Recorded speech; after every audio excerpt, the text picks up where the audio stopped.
నమస్తే friends, welcome to business updates by Harish. నిన్నటి క్లాస్లో మనం తెలుసుకున్నాం మనం డేటా ఏ విధంగా మనం ఎక్సెల్ షీట్లో ఎంటర్ చేయాలి, అదేవిధంగా మనం సింపుల్ సమ్ ఏ విధంగా ఉందో ఏ విధంగా ఎంటర్ చేయాలి, సేమ్ నెంబర్స్ కావాలంటే ఏ విధంగా మనం సిరీస్లో యూనిట్స్ ఫిల్ చేయాలి అనే బేసిక్ డీటెయిల్స్ ఏవైతే ఉన్నాయో తెలుసుకున్నాం. ఈరోజు మనం డేట్ స్ట్రక్చర్ ఇంకా ఫార్మాటింగ్ మీద మాట్లాడుకుందాం. ఫస్ట్ టైం నా ఛానల్ ఎవరైనా చూస్తున్నట్టయితే దయచేసి సబ్స్క్రైబ్ చేసుకొని బెల్ ఐకాన్ నొక్కినట్టయితే నేను పెట్టే వీడియోస్ అండ్ నోటిఫికేషన్ రూపంలో మీకు వస్తూ ఉంటాయి. అయితే ఈరోజు టాపిక్లోకి వచ్చేద్దాం. ఈరోజు టాపిక్లో మనం మాట్లాడుకుందాం. మనం నిన్న ఒక బడ్జెట్ తయారు చేసాం, మంత్లీ బడ్జెట్ ఏదైతే ఉందో అది తయారు చేసాం. దాంట్లో మనం ఫార్మాట్స్ ఏవైతే ఉన్నాయో అవి చూద్దాం అనమాట. అయితే మీరు ఈ మంత్లీ బడ్జెట్ షీట్ ఏదైతే ఉందో ఈ షీట్ని మీరు ఇది చిన్నగా ఉంది, మీకు కనిపించట్లేదు, దీన్ని జూమ్ చేయాలనుకుంటే మనకు రైట్ హ్యాండ్ సైడ్ కార్నర్లో ఇక్కడ జూమ్ ఆప్షన్ ఉంటుంది. దానిపైన క్లిక్ చేసి మనం ఈ విధంగా పెద్దగా చేసుకోవచ్చు, లేదు చిన్నగా కావాలంటే చిన్నగా చేసుకోవచ్చు. ఈ డ్రాగ్ బటన్ ఏదైతే ఉందో దాంతో మనం ఈ విధంగా పెద్దగా లేకపోతే చిన్నగా టెక్స్ట్ చేసుకోవచ్చు. లేకపోతే మనం కంట్రోల్ ప్రెస్ చేసి పట్టుకొని మన మౌస్ యొక్క స్క్రోల్ బార్ని పైకి కింద కంటే మనకు పెద్దగా కావాలంటే పెద్దగా అవుతుంది, టెక్స్ట్ చిన్నగా కావాలంటే చిన్నగా అవుతుంది, జూమ్ అవుతుంది అనమాట. మొత్తం మీద స్క్రీన్ అనేది జూమ్ అవుతుంది. అయితే మనకు చూసుకోవడానికి వీలుగా ఉంటుంది. నేను ఇప్పుడు ఇది జూమ్ చేశాను. అయితే మీరు చూసుకున్నట్టయితే ఈ బిల్స్ మనము ఈ మంత్ వైజ్ డివైడ్ చేసి పెట్టాం లాస్ట్ క్లాస్లో. అయితే మీకు దీన్ని చూస్తే ఏమైనా డిఫరెన్స్ తెలుస్తుందా? జస్ట్ చెక్ చేసి చెప్పండి, చెప్తాను. అయితే మీకు ఇది రైట్ హ్యాండ్ సైడ్ అలైన్ అయ్యి ఉంది. నెంబర్స్ ఏవైతే ఉన్నాయో నెంబర్స్ అన్ని రైట్ హ్యాండ్ సైడ్ అలైన్ అయ్యి ఉన్నాయి. చూడండి, టెక్స్ట్ వచ్చేసి లెఫ్ట్ హ్యాండ్ సైడ్ ఉంది. చూడండి, టెక్స్ట్ లెఫ్ట్ హ్యాండ్ సైడ్ ఉంది, ఇంకా నెంబర్స్ వచ్చేసి రైట్ హ్యాండ్ సైడ్ ఉన్నాయి. అయితే మనకు తెలుసు రైట్ హ్యాండ్ సైడ్, ఇప్పుడు మనం తెలుసుకున్నాం ఏంటంటే right hand side align numbers అని, న్యూమరిక్ క్యారెక్టర్స్ అని రైట్ హ్యాండ్ సైడ్ అలైన్ ఉంటాయి. ఇంకా టెక్స్ట్ అంతా వచ్చేసి లెఫ్ట్ హ్యాండ్ సైడ్ అలైన్ ఉంటుంది. ఒకవేళ ఈ న్యూమరిక్ వాల్యూస్ వచ్చేసి లెఫ్ట్ హ్యాండ్ సైడ్ అలైన్ ఉంటే మన యొక్క సిస్టమ్ ఏదైతే ఉందో దాన్ని టెక్స్ట్ లాగా ట్రీట్ చేస్తుంది అనమాట. ఎక్సెల్ యొక్క సిస్టమ్ ఏదైతే ఉందో ఆ టెక్స్ట్ లాగా ట్రీట్ చేస్తుంది, దాన్ని నెంబర్ లాగా ట్రీట్ చేయదు. నెంబర్ లాగా ట్రీట్ చేయాలంటే మనకు రైట్ హ్యాండ్ సైడ్ ఏదైతే ఉందో రైట్ హ్యాండ్ సైడ్కి అలైన్ అయ్యి ఉండాలి. అయితే మనకు వచ్చేసి ఇక్కడ మంత్ వైజ్ మనం వేసేసాం. అయితే ఈ మంత్ ఏ ఇయర్కి సంబంధించింది మనకు తెలియాలి. ఇది 2022 అనుకోండి, మనం 2022 వేసాం. చూడండి, ఇది రైట్ హ్యాండ్ సైడ్ వచ్చేసింది. ఎందుకు వచ్చిందంటే మీరు ఇక్కడ దీనిపైన క్లిక్ చేసినట్టయితే 1/1/2022 అని సెలెక్ట్ చేసుకుంటూ ఉంటుందన్నమాట. సెలెక్ట్ చేసుకోవడం ఎందుకు సెలెక్ట్ చేసుకుంటుందంటే సిస్టమ్ ఇది న్యూమరిక్ వాల్యూగా తీసుకుంటుంది. ఈవెన్ మీరు టెక్స్ట్ టైప్ చేసినా సరే మంత్ నేమ్ ఉందంటే అది న్యూమరిక్ వాల్యూగా బై డిఫాల్ట్ సిస్టమ్ తీసుకుంటుంది అనమాట. అయితే ఇది కూడా మారుతాం.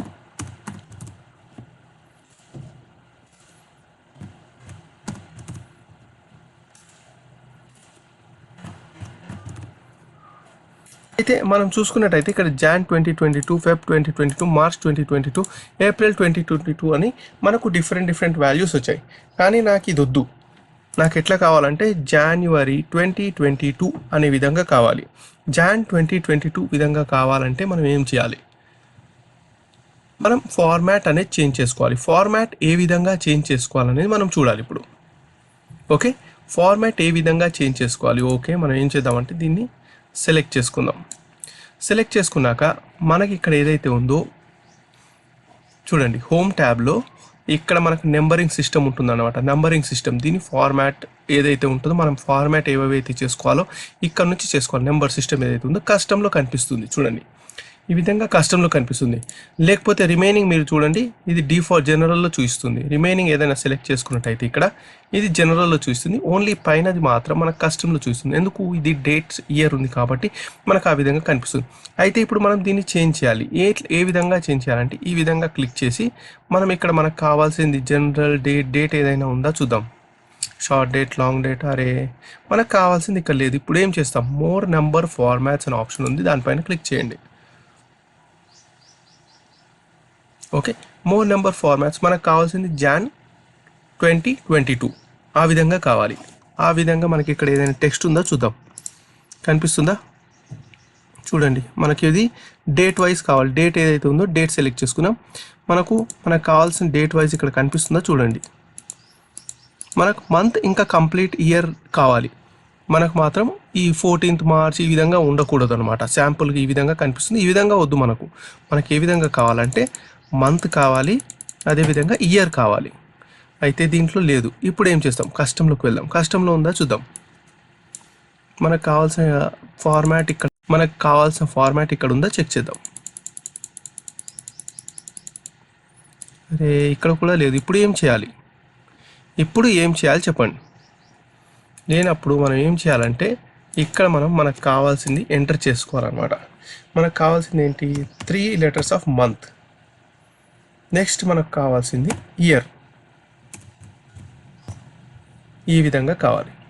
ఓకే, యాడ్ చేసేసాం. ఓకే చేయండి. మనకి ఈ విధంగా మంత్ ప్లస్ ఇయర్ వచ్చేసింది. మనం అది సెలెక్ట్ చేసుకోగానే ఈ విధంగా మంత్ ఫార్మాటింగ్ అనేది చేయాలి. ఓకే, మనకు మంత్ అండ్ డేట్ ఏ విధంగా ఫార్మాట్ చేయాలి అనేది మనకు తెలిసిపోయింది.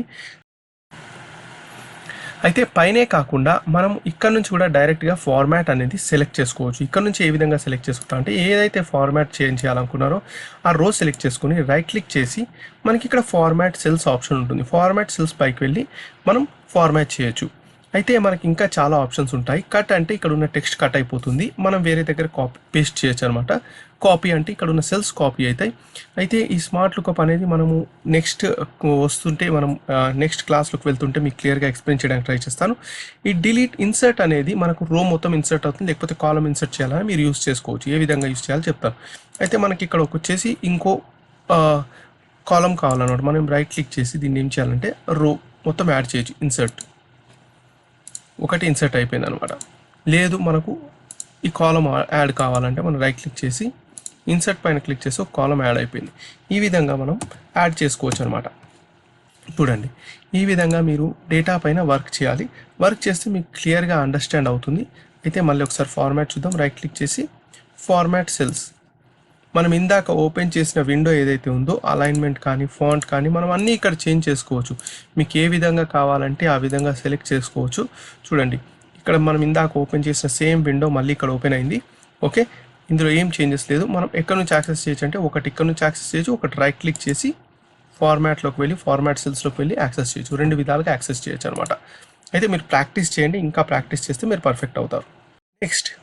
నెక్స్ట్ వచ్చేసి మనకి అమౌంట్ ఏదైతే ఉందో మనం కరెన్సీలో కన్వర్ట్ చేయాలి. కరెన్సీలో కన్వర్ట్ చేయాలంటే ఎలా చేయాలి, మనం కరెన్సీలో అంటే మనకి ఇప్పుడు రూపీ ఉంది, రూపీ వాల్యూ మనకు ఇండియాలో రూపీ వాల్యూ కాబట్టి మనం కరెన్సీలో కన్వర్ట్ చేయాలి. సేమ్ హోమ్ ట్యాబ్లోకి వచ్చేసి ఇది ఫార్మాటింగ్ సెక్షన్ అనమాట. ఇక్కడ ఏవి కావాలని మీరు ఫార్మాట్ చేసుకోవచ్చు. ఏ విధంగా ఫార్మాట్ చేయాలి, ఇక్కడ ఏదైతే ఉందో కరెన్సీ సెలెక్ట్ చేసుకోండి. అది రూపీసా లేకపోతే డాలరా లేకపోతే ఏంటనేది మీకు ఇక్కడ ఉంటుంది. ఇక్కడ మీకు ఇంగ్లీష్ ఏదైతే డాలర్ ఉందో డాలర్, పౌండ్, యూరో, చైనీస్ ఏదైతే ఉందో మీరు ఈ విధంగా చూసుకున్నట్టయితే మనకు డిఫాల్ట్ ఇవి కనిపిస్తూ ఉంటాయి. అయితే మనం మోర్ అకౌంటింగ్ ఫార్మాట్స్ పైన క్లిక్ చేయాలి. మోర్ అకౌంటింగ్ ఫార్మాట్స్ పైన క్లిక్ చేస్తే మనకి ఇంకా చాలా వాల్యూస్ వస్తాయి. అయితే ఇక్కడ మనకు కావాల్సింది ఏంటి, రూపీ కావాలి. రూపీ కావాలంటే ఏం చేయాలి చూడండి, రూపీ ఉందా చూసుకోండి. ఇక్కడ మీరు ఈ విధంగా సెర్చ్ చేసుకోవాలన్నమాట. రూపీ మనకు లేదు, పైకి వెళ్ళిపోదాం. మనం ఒక్కొక్కటి సెర్చ్ చేసుకుంటూ వెళ్దాం.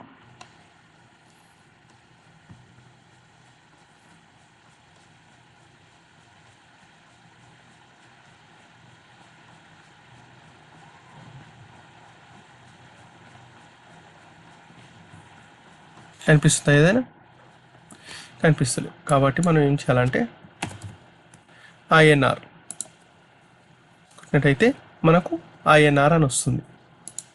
లేదు మనకు సింబల్ రూపీ రావాలంటే మనకు రూపీ సింబల్ కూడా ఉంటుంది. ఇక్కడ మీరు కరెన్సీ ఏదైతే ఉందో కరెన్సీ సెలెక్ట్ చేసుకోండి. కరెన్సీ సెలెక్ట్ చేసుకొని ఇక్కడ ఐఎన్ఆర్ సెలెక్ట్ చేసుకోవచ్చు. లేకపోతే అకౌంటింగ్లోకి వెళ్ళి ఐఎన్ఆర్ బదులు ఇక్కడ రూపీ సింబల్ ఉంటుంది. రూపీ సింబల్ కూడా మీరు సెలెక్ట్ చేసుకోవచ్చు అనమాట. ఇందులో రూపీ సింబల్ కూడా ఉంటుంది. రూపీ సింబల్ చూసుకొని మీరు సెలెక్ట్ చేసుకోవాలి. చూద్దాం.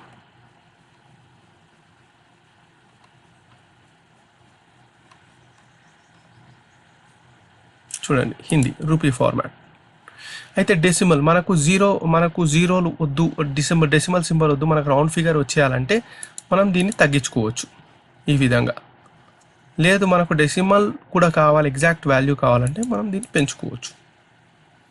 ఎన్ని డెసిమల్స్ కావాలంటే అన్ని డెసిమల్స్ పెంచుకోవచ్చు. అయితే జీరో చేసేసాం. హిందీలో రూపీ వచ్చేసింది.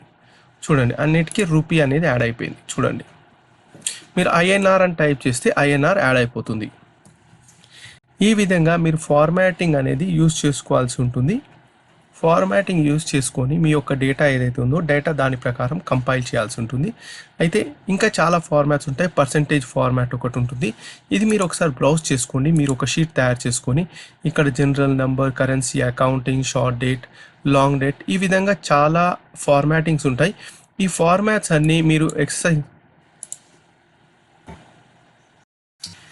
ఈ ఫార్మాటింగ్ మీద మీరు వర్క్ చేయండి. ఈ ఫార్మాటింగ్ వర్క్ చేశాక మనం నెక్స్ట్ వచ్చేసి ఫార్ములాస్తో స్టార్ట్ చేద్దాం. బేసిక్ ఫార్ములాస్ ఏవైతే మనం యూజ్ చేస్తామో రెగ్యులర్గా మనం ఎక్సెల్లో ఆ ఫార్ములాస్ మీద వర్క్ చేద్దాం. అయితే ఫస్ట్ మీరు తెలుసుకోవాల్సింది, మనం లాస్ట్ టైం కలర్ కోడింగ్ తెలుసుకున్నాం, ఇయర్ మీద మాట్లాడుకున్నాం, నెక్స్ట్ వచ్చేసి ఫార్మాటింగ్ మాట్లాడుకున్నాం, అదేవిధంగా సింపుల్ సమ్ మాట్లాడుకున్నాం, సెల్ మర్జ్ ఏ విధంగా చేయాలి మాట్లాడుకున్నాం. ఇవన్నీ మనం ఈ క్లాస్లో కవర్ చేసాం అన్నమాట. ఇప్పటివరకు కవర్ చేసాం. నెక్స్ట్ వచ్చేసి సింపుల్ ఫార్ములాస్ కొంచెం అడ్వాన్స్ లెవెల్లో వెళ్తుంది కాబట్టి ఇవి ప్రాక్టీస్ చేసినట్టయితే మీరు నెక్స్ట్ అడ్వాన్స్ లెవెల్లో తీసుకెళ్ళచ్చు అనమాట. తీసుకెళ్ళి మీరు మీ నాలెడ్జ్ని ఇంప్రూవ్ చేసుకోవచ్చు. అయితే మీకు చూస్తే ఏం రాదు, మీరు కూడా సేమ్ ఎక్సెల్ ఓపెన్ చేసి ఈ విధంగా ఒక షీట్ వేసి షీట్లో మీరు డేటాతో వర్క్ చేయండి. వర్క్ చేస్తే మీకు క్లియర్గా అర్థమవుతుంది. వీడియో మీకు నచ్చిందని అనుకుంటున్నాను. ఏమైనా క్వశ్చన్స్ ఉంటే కామెంట్ రూపంలో వీడియో కింద అడగండి. లేకపోతే నాకు ఇన్స్టాగ్రామ్లో కానీ ఫేస్బుక్లో కానీ మెసేజ్ చేస్తే నేను రిప్లై ఇవ్వడానికి ట్రై చేస్తాను. నెక్స్ట్ ఫార్ములాస్ గురించి మాట్లాడుకుందాం. ఫార్ములాస్ అయిపోయాక మనం సింపుల్ పైవట్ టేబుల్ ఏ విధంగా వేయాలి మాట్లాడుకుందాం. తర్వాత వచ్చేసి మనం ఇంకా డెప్త్లోకి వెళ్ళి VBA దాని గురించి మాట్లాడుకుందాం. అయితే మనం ఫస్ట్ వచ్చేసి ఈ ఫార్మాటింగ్, సింపుల్ ఫార్ములాస్ ఏ విధంగా యూజ్ చేయాలి, ఇంకా మనకు డేటా అనాలిసిస్ ఏ విధంగా చేయాలి, పైవట్ టేబుల్ యూజ్ చేసి అనేది కూడా మాట్లాడుకుందాం. Thank you very much for watching.